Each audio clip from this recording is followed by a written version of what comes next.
Oh mon roi, je viens encore te bénir. Je viens encore, Seigneur, t'exalter.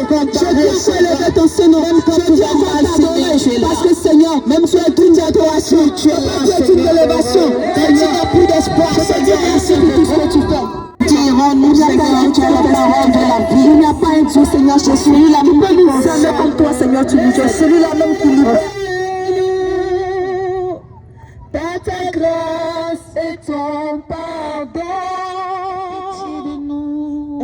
pitié de nous, nous nous humilions devant toi.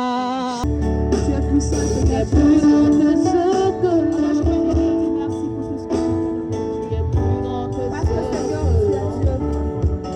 Il n'y a pas un Dieu, Seigneur, qui peut se comparer à toi. Seigneur, quand tu dis, tu fais.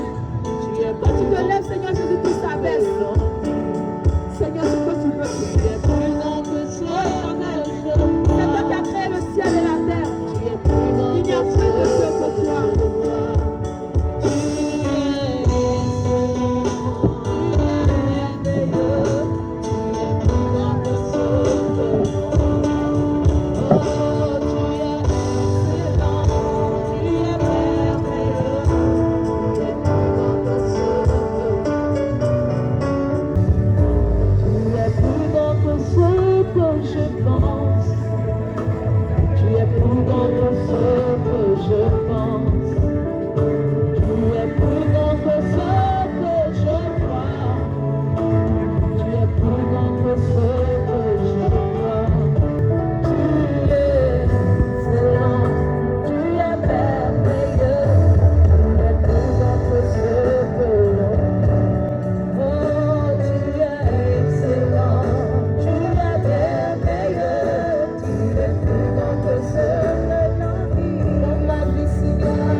Shantala baba baba baba baba Kirianda kaya barande boya kaya babo shendele bébé bébé. Seigneur Jésus-Christ de Nazareth, ce soir encore nous voulons célébrer ton nom. Alors je veux saluer tous nos frères et sœurs qui nous entendent. Je vous salue dans le nom de Jésus. Je vous salue dans le nom puissant du Seigneur Jésus-Christ de Nazareth. Amen. Depuis l'endroit où vous vous trouvez, soyez salués et visités par la puissance du Seigneur Jésus-Christ de Nazareth. Amen. Nous prions que le Seigneur puisse au travers de ce petit message vous visiter. Alors bien aimé, ce soir je vais te partager sur un texte qui est tiré du livre de Jean 3, au verset 16, qui dit que Dieu a tant aimé le monde qu'il a envoyé Fils unique, afin que quiconque croit en lui ne soit pas perdu, mais qu'il ait la vie éternelle. Amen. Dieu n'a pas envoyé son Fils dans le monde pour le condamner, mais pour sauver le monde par lui. Alléluia. Amen.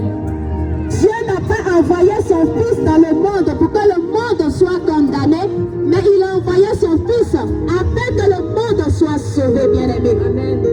Ce soir, si tu m'entends, je vais te dire que tu as droit au salut en Jésus-Christ de Nazareth. Bien-aimé, lorsque Dieu a créé l'humanité, lorsque Dieu a assuré toutes choses au niveau de la création, il s'est avéré que l'homme qu'il a créé a péché. sous la domination du péché. Et le péché va engendrer la mort. Dès lors, l'humanité était vouée à la mort. L'humanité était sous la servitude de la mort. Personne n'avait droit au salut. Mais Dieu qui a aimé sa créature, Dieu qui a aimé l'homme, il va commencer à penser à des plans. Dieu va commencer à réfléchir. Comment est-ce que l'humanité que j'ai créée, comment est-ce que l'homme que j'ai créé, je peux le sauver? Comment est-ce que je peux lui garantir la vie? Alléluia. Amen. C'est ainsi que Dieu va envoyer son fils Jésus-Christ de Nazareth.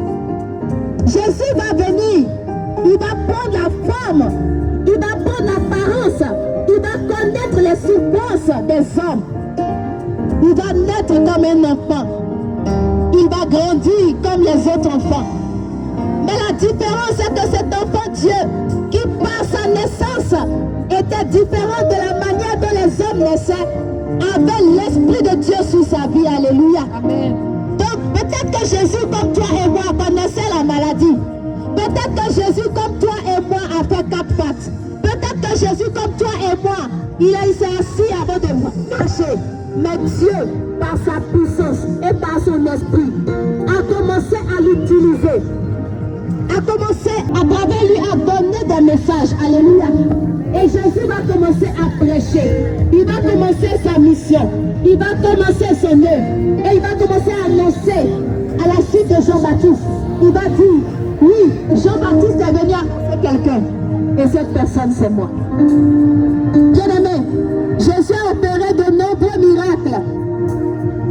Mais comme il était écrit depuis le départ que Jésus devait mourir, il devait payer de sa vie, il devait payer de son sang majestueux ton salut. Il devait payer de son être entier le rachat de nos âmes, afin que toi et moi, frère, nous puissions avoir part au salut de Dieu. Alléluia. Par le sacrifice de Jésus-Christ de Nazareth, frère, il y a 2 conséquences positives sur nos vies. Nous avons aussi part à l'héritage divin. Nous sommes appelés enfants de Dieu. Alléluia. Et nous avons droit au salut. Parce que Jésus étant mort, il est resté aux enfers, il est resté dans la mort, il est resté dans le tombeau. Pendant 3 jours, il a combattu et il est sorti victorieux. Alors Jésus ayant vaincu la mort n'a plus d'autorité. La mort n'a plus de pouvoir. La mort n'a plus de victoire sur toi et moi. Parce que nous avons en Jésus la victoire. Amen. Je vais annoncer à quelqu'un. Je vais parler à la vie de quelqu'un. Je ne sais pas ta situation. Je ne sais pas ce qui te préoccupe. Je ne sais pas le programme de vie que tu as. Mais je suis venu t'annoncer que si tu veux avoir le salut de ton âme, si tu veux après cette mort, après ton passage sur la terre, si tu veux encore vivre, il y a un seul chemin. Jésus-Christ de Nazareth, le chemin, la vérité et la vie. Nul ne peut passer au Père que par lui.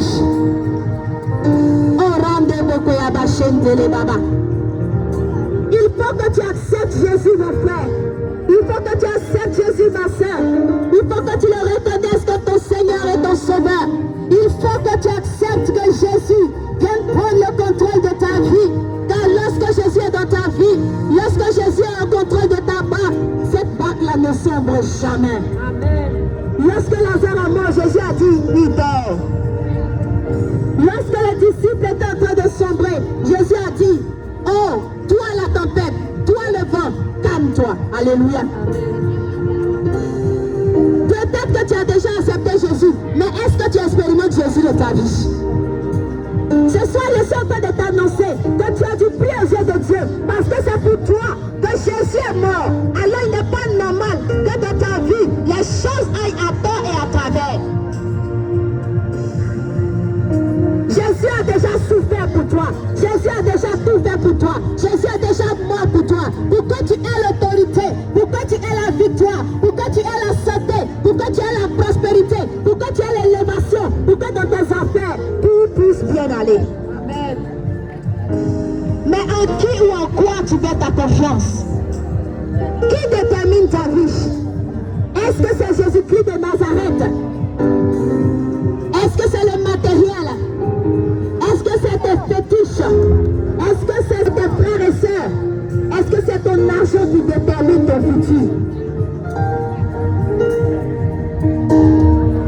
Si tu acceptes Jésus comme Seigneur et Sauveur, si tu acceptes Jésus comme Seigneur et Sauveur, il va falloir que tu le laisses conduire ta vie. Il va falloir que tu le laisses diriger toutes choses. Il va falloir que tu le laisses établir son règne. Dieu a tellement aimé le monde. Le monde avec ses défauts, le monde avec ses imperfections, le monde avec ses faiblesses, le monde avec tout ce qui est méchant, tout ce qui est mauvais. Car Dieu, ce qu'il déteste, c'est le péché. Mais il aime le pécheur et il désire sa conversion. Dieu veut que tu puisses lui accorder de l'importance dans ta vie. Dieu veut que tu puisses l'inclure dans ton programme de vie. Dieu veut que tu puisses aussi le consulter lorsque tu as tes projets, lorsque tu as tes plans, lorsque tu établis ton programme. Dieu veut que tu composes avec lui. Mais combien sommes-nous à pouvoir accorder de l'importance à Dieu? Combien sommes-nous à consulter Dieu? Combien sommes-nous à inclure Dieu dans notre plan de vie, dans notre programme? Nous nous levons le matin et nous établissons un planning. Nous allons faire ci, nous allons faire ça, nous allons passer ici, nous allons passer là-bas. Et nous n'associons pas Dieu à cela. Et nous ne demandons pas la caution de Dieu. Et nous ne demandons pas la faveur de Dieu. Or, la Bible te dit ce soir, quel que soit le péché dans lequel tu es actuellement, quelle que soit la vie que tu mènes actuellement, quel que soit ce que tu vis, Dieu dit, il est toujours temps. Dieu dit, il n'est pas peur. Il y a des gens qui auraient souhaité entendre ce message, mais qui aujourd'hui sont au fond de la tombe. Il y a des gens qui auraient souhaité inclure Dieu dans leur programme, mais il est trop tard parce que quelque chose de grave est arrivé dans leur vie. Frère, tu n'as pas besoin d'être prédicateur. Tu n'as pas besoin d'être rempli de l'Esprit de Dieu. Tu n'as pas besoin d'être chrétien pour comprendre et remarquer que quelque chose se passe dans notre monde actuellement. Des choses bizarres se passent aux frères et sœurs. Des choses étranges se passent aux frères et sœurs. Des choses bizarres se passent aujourd'hui dans la nuit. Des choses qu'on n'a pas vues au temps de nos parents. Des événements bizarres. Des maladies inexplicables. Frère, la domination et le règne du mal sont à l'œuvre dans notre vie.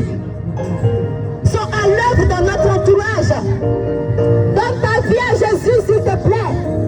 Laisse Jésus conduire ta vie, s'il te plaît.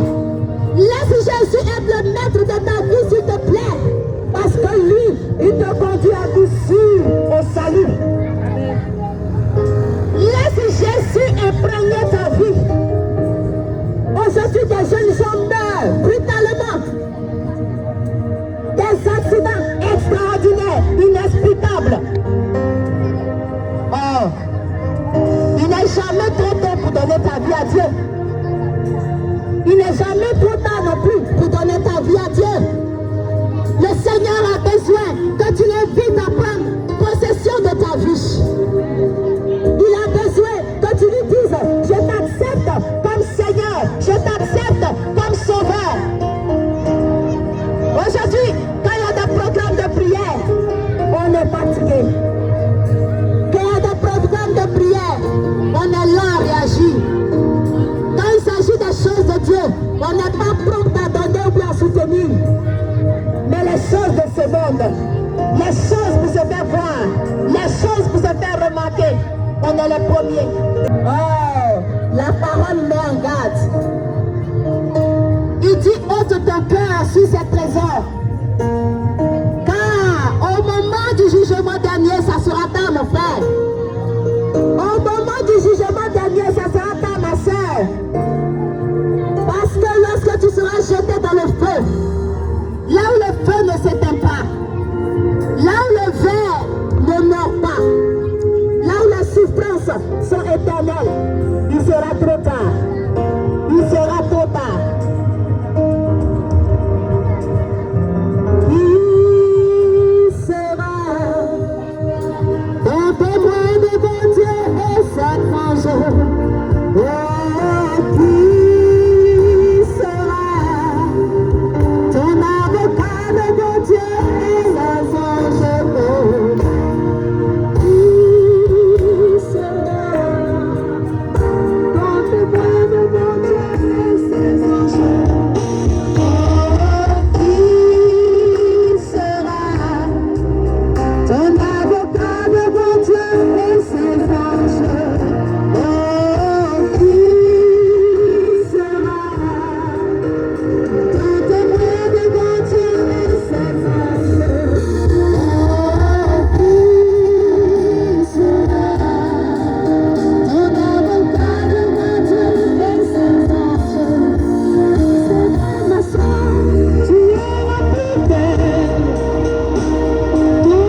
Quelle que soit la santé que tu as actuellement, quelle que soit la vigueur que tu as, quel que soit le pouvoir que tu as, oh frère, oh sœur, cet instant viendra. L'heure fatidique va arriver où tu vas quitter cette vie. Et voilà que le riche meurt. Lazare meurt. Lazare va au paradis, le riche va en enfer. Il est tellement éprouvé par la souffrance qu'il a en enfer. Il voit Lazare avec Abraham et il demande à Abraham, s'il te plaît, est-ce que tu peux dire à Lazare de prendre une goutte d'eau pour venir mettre sur ma langue? Il y a trop de chaleur dans le feu ici, alléluia. Amen. Abraham dit, c'est pas possible, parce que là où tu es, puis où nous sommes, il y a un gros trou. Donc de là-bas, vous ne pouvez pas venir vers nous. Nous aussi, même si on a trop pitié, on ne peut pas aller vers vous. Frère, il va arriver un moment de ta vie où tu seras au carrefour, où tu seras à la croisée des chemins, où tu n'auras plus la possibilité de dire, Seigneur, je t'accepte, Seigneur, sois mon maître, Seigneur, sois mon sauveur, Seigneur, sois mon Dieu. Il sera tard, parce que le souffle de vie, tu ne l'auras plus. Parce que la vie que tu prends aujourd'hui, dont tu te gonfles, dont tu te vantes, cette vie-là, tu ne l'auras plus, frère. Tu ne l'auras plus, sœur. Qu'est-ce que tu vas dire? Voilà une dame qui, pendant qu'elle agonisait, elle voit l'ange de la mort et puis elle commence à dire, je veux 5 minutes. Pardon, accorde-moi 5 minutes. Mais l'ange lui dit, attends, 5 minutes pourquoi? Elle dit 5 minutes parce que je vais faire une prière, je vais donner ma vie à Dieu. Il dit non, tu as vécu plus de combien d'années? Tu n'as pas dit que tu vas accepter Dieu. Même si je te laisse 10 minutes ce soir, même si je te laisse 15 minutes ce soir, ça ne suffira pas. Alléluia. Amen. Le temps, c'est ce dont nous ne disposons pas. Amen. Le temps, nous ne l'avons pas. Acceptons Jésus aujourd'hui. Faut pas dire demain, faut pas dire après-demain, faut pas dire le surlendemain, faut pas dire que j'aurai 40 ans, faut pas dire que j'aurai 50 ans, parce que tu ne sais pas combien de temps ta vie va durer. Tu ne sais pas combien de jours encore il te reste à vivre. Amen. Oh, frère, ce soir le Seigneur m'a mandaté ici. Le Seigneur nous a dépêchés ici pour qu'on puisse te porter ce message. Et ce message peut être une source de salut ou de condamnation pour toi. Parce que si tu l'entends et que tu l'ignores, tu ne pourras pas dire que tu n'as pas entendu. Mais si tu l'entends et que tu changes, ce message te sauvera. Accepte Jésus. Abandonne à ses pieds tout ce qui t'empêche. Ne regarde pas. Hein? Les gens vont dire je suis comme ça. Et ils n'ont qu'à dire ce qu'ils veulent dire. L'important c'est ce que Dieu dit de toi. Le plus important, c'est l'opinion de Dieu. Ce n'est pas l'opinion des hommes. Ce n'est pas les pensées des hommes. Mais c'est ce que Dieu, quand il te regarde, il voit. C'est ce qui est important. Amen. Quand Dieu te regarde, ce qu'il dit, ce qu'il déclare, c'est ce qui est important. Amen. Laissez les oukou-oukou. Laissez les histoires de préjugés. Laissez les histoires d'on va dire ceci, on va dire cela. Ah, parce que ce que nous ne devons pas ignorer, la vie est faite de saisons. Il y a des saisons de pluie, mais il y a aussi des saisons sèches. Il y a des saisons où tout va bien. Aujourd'hui, tu as la santé. Aujourd'hui, tu as les moyens. Aujourd'hui, tu as l'argent. Mais tu ne sais pas ce que tes mains te réservent. Oh Dieu, il est le garant. Oh Dieu, il est le sauveur. Oh Dieu, il est le tout-puissant. Oh Dieu, il est celui qui fait. Il est celui qui établit. Il est celui qui est fidèle. Alors frère, donne simplement ta vie à Dieu. Amen. Accepte Jésus-Christ de Nazareth. Amen. Alors depuis ta position, je vais terminer en fait avec toi.